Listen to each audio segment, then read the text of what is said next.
Friends, engineers बाजार YT channel में आप सबको स्वागत है।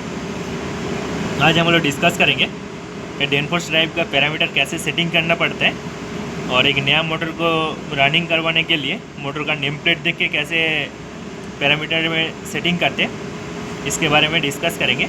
और बेसिक पैरामीटर क्या क्या सेटिंग करना पड़ेगा एक मोटर को रनिंग करने के लिए, इसके बारे में डिस्कस करेंगे।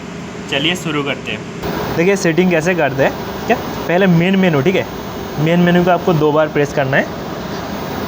पहले ऑपरेटिंग डिस्प्ले, ठीक है, 0 ऑपरेटिंग डिस्प्ले, इसके अंदर जाना है। पहले बेसिक सेटिंग, ठीक है, 0 बेसिक सेटिंग। बेसिक सेटिंग के अंदर आपको लैंग्वेज सेटिंग करना है। अगर इंग्लिश चाहिए तो इंग्लिश, दूसरा कुछ लैंग्वेज चाहिए तो इसका ऊपर ओके करना है, ठीक है। अप डाउन करके कौन सा लैंग्वेज आपको चाहिए वो सेटिंग करना है, ठीक है।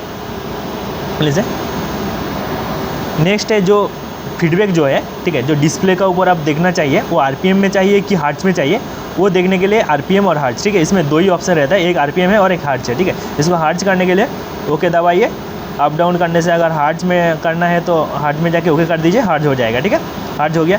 अगर इसको फिर आरपीएम करना है ओके करिए, हो गया, ठीक है। नेक्स्ट ये दोनों इसमें और जो है और एक इसमें ज़्यादा कुछ छाड़खानी करने का ज़रूरत नहीं है, ठीक है। फिर बैक में आ जाइए। नेक्स्ट है G1 लोड एंड मोटर, ठीक है। ये मेन मेनू के अंदर सेकंड जो है लोड एंड मोटर, इसके अंदर जाना है, ठीक है। जनरल सेटिंग और स्पेशल सेटिंग में कुछ सेटिंग करने का ज़रूरत नहीं है। नीचे आ जाइए 1 और 2, ठीक है, मोटर डाटा, इसके अंदर आइए। और जो मोटर आप चलाएंगे ड्राइव से वो मोटर का नेम प्लेट देखिए, ठीक है। नेम प्लेट का ऊपर मिल जाएगा कितना किलोवाट का मोटर, ठीक है। पहले मोटर का किलोवाट, कितना किलोवाट का मोटर लोड डालना है, इसको दबाइए, जितना किलोवाट का मोटर सेट करिए, फिर ओके कर दीजिए, सेटिंग हो जाएगा, ठीक है। उसके बाद वोल्टेज, मोटर का वोल्टेज, इनपुट वोल्टेज कितना है, मोटर कितना वोल्टेज में रनिंग होता है वो वोल्टेज। ये नॉर्मली 3 फेज मोटर होगा तो 415 ही होता है। उसके बाद मोटर फ्रीक्वेंसी, ठीक है, मोटर कितना फ्रीक्वेंसी है मोटर का, ये 50 हर्ट्ज रहता है। सर मोटर करंट लिमिट, ठीक है, मोटर का नेम प्लेट में आपको मिल जाएगा मोटर का करंट कितना है।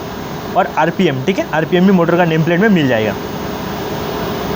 ये टॉर्क, ठीक है, ये टॉर्क आपको मतलब ये ऑटोमेटिक इधर आने के लिए इसको पहले ऑन पोजीशन में रखना है, ठीक है, एनेबल करना है इसको। एनेबल करने से ये ऑटोमेटिक आ जाएगा, नहीं तो इसको मैनुअली डालना पड़ेगा आपको, ठीक है। फिर बैक आना है, इसमें आज सेटिंग करने का ज़रूरत नहीं है, बैक आना है, ठीक है। 2 नंबर में ब्रेक में कुछ सेटिंग करने का ज़रूरत नहीं है, 3 नंबर में आना है, ठीक है, रेफरेंस एंड रैम, ओके करिए। पहले रेफरेंस लिमिट, रेफरेंस रेंज, ठीक है, मिनिमम टू मैक्सिमम, इसके अंदर आप मिनिमम मतलब कितना आरपीएम से चालू कर सकते हैं और कितना आरपीएम में जाके बंद होगा वो सेटिंग कर सकते हैं, ठीक है। रेफरेंस फीडबैक, आरपीएम में करना है तो आरपीएम, ठीक है। ये मिनिमम रेफरेंस, ठीक है, मिनिमम रेफरेंस मतलब ड्राइव को आप कितना आरपीएम से चालू कर सकते हैं, ठीक है। और मैक्सिमम रेफरेंस मतलब कितना आरपीएम में जाके बंद होगा। ये मैक्सिमम जो आरपीएम रहता है ये नॉर्मली मोटर का जो फुल आरपीएम है, फुल आरपीएम हम लोग सेटिंग करते हैं। मेरा जो मोटर इसमें चल रहा है वो 1500 आरपीएम है, ठीक है।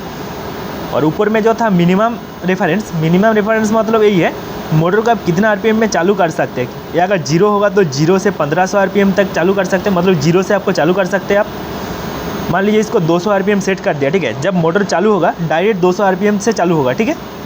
और मान लीजिए 0 है, जब चालू होगा तो 0 आरपीएम से चालू होगा, ठीक है। ये आपका डिपार्टमेंट का रिक्वायरमेंट का हिसाब से इसको सेटिंग कर सकते हैं। ये नॉर्मली 0 ही रहता है, ड्राइव है मतलब इसमें आरपीएम कंट्रोल करने के लिए हम लोग ड्राइव यूज़ करते हैं, इसलिए 0 ही रखते हैं इसको, ठीक है। 0 से धीरे धीरे ऑपरेट कर सकते हैं, ठीक है। और इसमें कुछ सेटिंग करने का ज़रूरत नहीं है, ठीक है। इसमें बैक आना है, रेफरेंस एंड रैम्प पे और एक सेटिंग करना पड़ेगा। नीचे देखिए रैम्प 1, ठीक है। रैम्प 1 में पहले टाइप, ठीक है, ये लीनियर में रहता है, ये टाइप को चेंज करने का जरूरत नहीं, ये लीनियर में रहेगा, ठीक है। उसके बाद हो गया रैम्प ऑफ टाइम, ठीक है। रैम्प ऑफ टाइम मतलब क्या है, मान लीजिए मोटर का आरपीएम 1500 आरपीएम है, ठीक है, ये ड्राइव चलेगा 1500 आरपीएम में, ठीक है। तो 0 से 1500 आरपीएम जाने के लिए मान लीजिए कुछ सेट नहीं किया, ठीक है, इसमें डायरेक्ट चालू कर दिया, ठीक है, हैंड ऑन से डायरेक्ट चालू कर दिया, कुछ आरपीएम सेट नहीं किया, तो क्या होगा, जो 1500 आरपीएम है डायरेक्ट 1500 आरपीएम तक जाएगा, ठीक है। तो 0 से 1500 आरपीएम तक जाने के लिए जो डिले टाइमिंग है वो 30 सेकेंड, ठीक है। 30 सेकेंड के अंदर 0 से 1500 RPM जाएगा, ठीक है। ये अप टाइम हो गया, ठीक है। सेम होने के डाउन टाइम मतलब क्या है, जब 1500 RPM से 0 RPM तक आएगा, वो जो टाइमिंग है वो 60 सेकेंड दिया है, ठीक है। मतलब बंद करने का टाइम जो कितना टाइम बाद बंद होगा, वो जो सेटिंग है 60 सेकेंड दिया है, ठीक है। और कुछ नहीं है इसमें। रेफरेंस एंड रैम पेज से आपको बैक आना है, ठीक है। बैक आने से 3 नंबर था, और एक सेटिंग करना है इसमें लिमिट और वार्निंग, ठीक से। ये 4 नंबर में और एक सेटिंग करना है लिमिट एंड वार्निंग, ठीक है। इसके अंदर आपको मोटर लिमिट, ठीक है। मोटर लिमिट के अंदर ये कौन सा डायरेक्शन में मोटर घूमेगा, ये क्लॉकवाइज ही रहता है, ठीक है। उसके बाद हो गया मोटर स्पीड लिमिट RPM, ठीक है। लो लिमिट RPM मतलब क्या है, मोटर कितना RPM से चालू होगा, वो जो सेटिंग है वो 0 है, ठीक है। और कितना RPM में जाके बंद होगा, मतलब और बढ़ेगा नहीं, वो ये सेटिंग है, ठीक है। ये हाई सेटिंग, ठीक है। हाई सेटिंग दिया है, 1500 RPM का मोटर है, ठीक है। इसीलिए 1480 में सेटिंग करके रखा है। इसका ऊपर जाएगा और बढ़ेगा नहीं, और ये 0 है, ठीक है। मतलब नॉर्मली सबसे कम 0 कर सकते हैं। 0 RPM में भी होगा तो चालू हो जाएगा, ठीक है। मान लीजिए RPM 0 करके चालू कर रहे हैं तो ड्राइव चालू हो जाएगा। इसको अगर मान लीजिए 25/30 करके रखा है RPM, तो क्या होगा, RPM को पहले 25/30 करना पड़ेगा, ठीक है। उसके बाद ही ड्राइव चालू होगा। अगर 0 है मतलब ये RPM 0 रहेगा, मतलब ड्राइव में RPM सेटिंग किया है 0, फिर भी चालू हो जाएगा। मोटर घूमेगा नहीं 0 RPM में, लेकिन ड्राइव चालू हो जाएगा। और जो हाई है 1480 में जाके बंद हो जाएगा ड्राइव, ठीक है।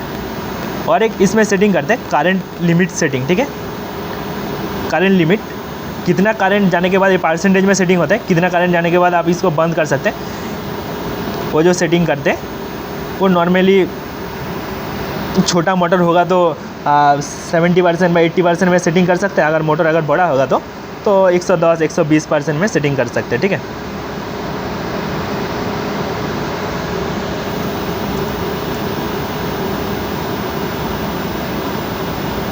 ठीक है, 120 कर दिया, फिर ओके, ठीक है। और कुछ सेटिंग करने का जरूरत नहीं। ये तो हो गया मोटर का आउटपुट फ्रीक्वेंसी कितना है, 50 रहेगा। 3 फेज ड्राइव होगा तो ये 50 रहेगा, 3 फेज मोटर होगा तो ये 50 रहेगा, 50 हर्ट्ज, ठीक है।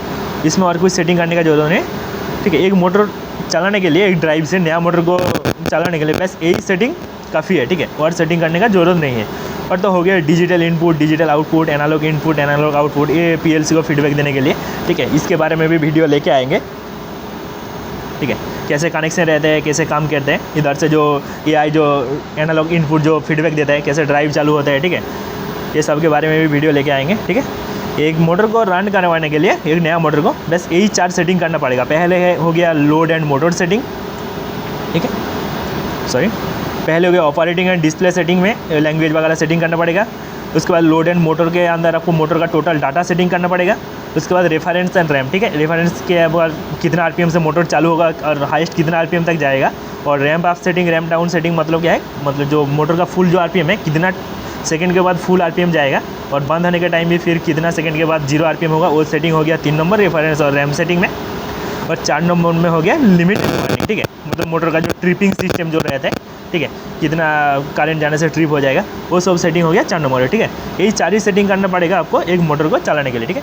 नेक्स्ट वीडियो में एनालॉग इनपुट, एनालॉग आउटपुट के ऊपर भी वीडियो लेके आएंगे, जितना सारा सेटिंग करना पड़ेगा, ठीक है। आज इतना ही। वीडियो अगर अच्छा लगे तो लाइक, कमेंट, शेयर जरूर कीजिए। चैनल में अगर नया है तो चैनल को सब्सक्राइब कीजिए।